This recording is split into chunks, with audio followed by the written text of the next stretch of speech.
Hi friends, ನಾನು ಇವತ್ತು ಜೋಳದ ಹಿಟ್ಟಿನ ದೋಸೆ ಮಾಡ್ತಿದ್ದೀನಿ. ಜೋಳದ ಹಿಟ್ಟಿನ ದೋಸೆ ಹೇಗೆ ಮಾಡೋದು ಅಂತ ಈ ರೀತಿ ಹಂಚಿನ ಮೇಲೆ ನೀರಾಗಿ ಜೋಳದ ಹಿಟ್ಟಿನ ಮಿಕ್ಸನ್ನು ಮಾಡಿಕೊಂಡು, ಮಿಶ್ರಣ ಅಥವಾ ಮಿಕ್ಸ್ ಅಂತ ಕೂಡ ಹೇಳ್ಬೋದು.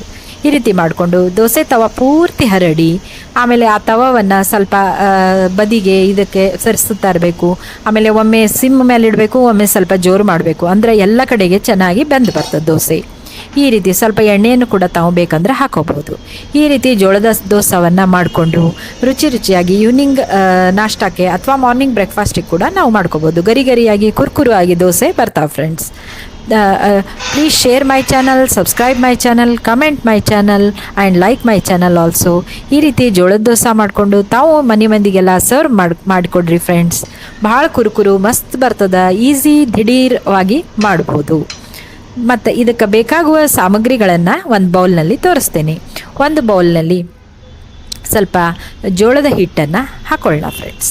ಒಂದು ಲೋಟ ಹಾಕ್ಕೊಂಡಿನಿ ಮೊದಲು, ಮತ್ತು ಬೇಕಂದ್ರೆ ಮತ್ತೆ ಜಾಸ್ತಿ ಹಾಕೋಬೋದು.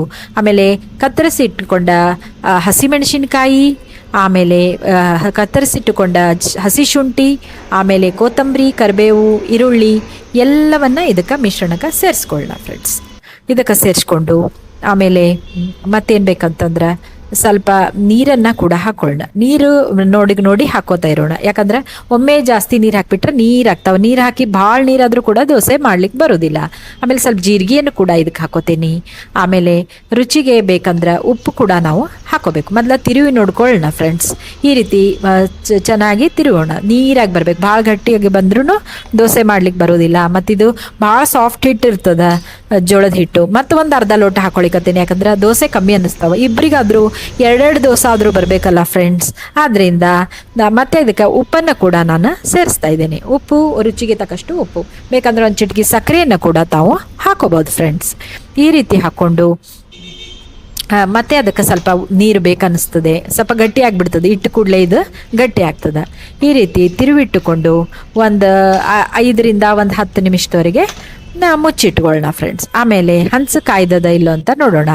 ಒಂದು ತವಾಕ ಹಾಕ್ಕೊಂಡು ಈ ರೀತಿ ದೋಸೆಯನ್ನು ಹಾಕೊಳ್ಳೋಣ ಫ್ರೆಂಡ್ಸ್.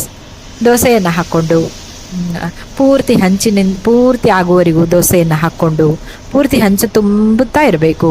ಆಮೇಲೆ ಅದಕ್ಕೆ ಸ್ವಲ್ಪ ಎಣ್ಣೆಯನ್ನು ಕೂಡ ಹಾಕೊಳ್ಳೋಣ ಫ್ರೆಂಡ್ಸ್. ಎಣ್ಣೆಯನ್ನು ಕೂಡ ಹಾಕ್ಕೊಂಡು ಎಲ್ಲ ಕಡೆಗೆ ಸಮನಾಗಿ ಫ್ಲೇಮ್ ಬರೋ ಹಾಗೆ ಒಮ್ಮೆ ಈ ಸೈಡು ಹೊಳಿಸ್ತಾ ಇರಬೇಕು.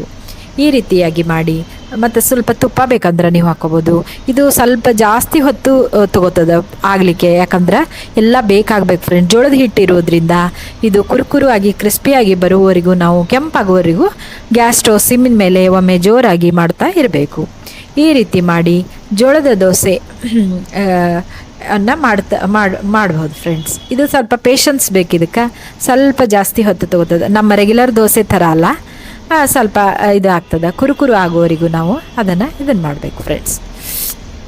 ಆಮೇಲೆ ಸ್ವಲ್ಪ ಕೆಂಪಗೆ ಆಗ್ತಾ ಇದೆ. ಕೆಂಪಗೆ ಆದ ನಂತರ ನಾವು ತಾನಾಗೆ ಮೇಲೆ ಹಿಂಗೆ ಒಂದು ಬದಿಯಲ್ಲೆಲ್ಲ ತಾನೇ ಬಿಟ್ಕೋತಾ ಹೋಗ್ತದೆ. ಆಮೇಲೆ ಅದನ್ನು ನೋಡಿಕೊಂಡು ನಾವು ಏನು ಮಾಡಬೇಕು, ದೋಸೆಯನ್ನು ಸ್ವಲ್ಪ ಹಂಚನ್ನು ಹೊಳಿಸ್ತಾ ಇದ್ದು ಈ ರೀತಿಯಾಗಿ ದೋಸೆಯನ್ನು ನಮ್ಮ ಮುಚ್ಚುಕೈ ಅಂತ ಕರಿತೀವಿ ನಾವು. ಈ ರೀತಿ ಮುಚ್ಚುಕೈಯಿಂದ ನಾವು ದೋಸೆಯನ್ನು ತಕ್ಕೊಳ್ಬೇಕು ಫ್ರೆಂಡ್ಸ್. ತಕ್ಕೊಂಡು ಇದನ್ನು ಚಟ್ನಿ ಜೊತೆಗೆ, ಅಥವಾ ಚಟ್ನಿನೂ ಕೂಡ ಹಸಿ ಚಟ್ನಿ ಕೂಡ ಮಾಡ್ಕೋಬೋದು, ಕೊಬ್ಬರಿ ಚಟ್ನಿ ಮಾಡ್ಕೋಬೋದು. ಆದರೆ ಇಲ್ಲಂದ್ರೆ ನಾವು ರೆಗ್ಯುಲರಾಗಿ ಚಟ್ನಿ ಪುಡಿ ತುಪ್ಪದೊಂದಿಗೆ ಈವ್ನಿಂಗ್ ಚಹಾದ ಜೊತೆಗೆ ಕೂಡ ಮಾಡ್ಕೊಂಡು ತಿನ್ಬೋದು. ಈ ರೀತಿಯಾಗಿ ತಾವು ಮನೆಯಲ್ಲಿ ಮಾಡ್ಕೊಂಡು ತಿನ್ನಿರಿ ಫ್ರೆಂಡ್ಸ್. ದಿಢೀರವಾಗಿ ಮಾಡ್ಬೋದು. ಯಾರಾದರೂ ಬಂದಾಗ, ಗೆಸ್ಟ್ಗಳು ಬಂದಾಗ, ಅಥವಾ ಏನು ಮಾಡಬೇಕು ಅಂತ ಯೋಚನೆ ಮಾಡ್ತಾ ಇರ್ತೇವೆ ಕೆಲವೊಂದು ಸಲ ಲೇಡೀಸು. ಸೊ ನಮ್ಮನೆ ಮಂದಿಗೆಲ್ಲ ತುಂಬ ಇಷ್ಟ ಆಗ್ತದೆ ಫ್ರೆಂಡ್ಸ್. ನೀವು ಕೂಡ ಈ ರೀತಿಯಾಗಿ ಮಾಡಿ ನಿಮ್ಮ ಮನೆ ಮಂದಿಗೆ ಸರ್ವ್ ಮಾಡಿ, ಅವರು ತುಂಬ ಖುಷಿ ಆಗ್ತಾರೆ ಫ್ರೆಂಡ್ಸ್. ಈ ರೀತಿಯಾಗಿ ತಾವು ಮಾಡಿಕೊಂಡು ತಿನ್ನಿ ಫ್ರೆಂಡ್ಸ್. ಈ ರೀತಿ ದೋಸೆ ದಿಢೀರವಾಗಿ ಮಾಡೋದ್ರಿಂದ ತಿಂಡಿ ಆಲೋಚನೆ ಇರೋದಿಲ್ಲ. ದಿಢೀರ್ ದೋಸೆ ಅಂತ ಕರಿಬಹುದು ನಾವು. Thank you friends. Thank you very much. Please subscribe my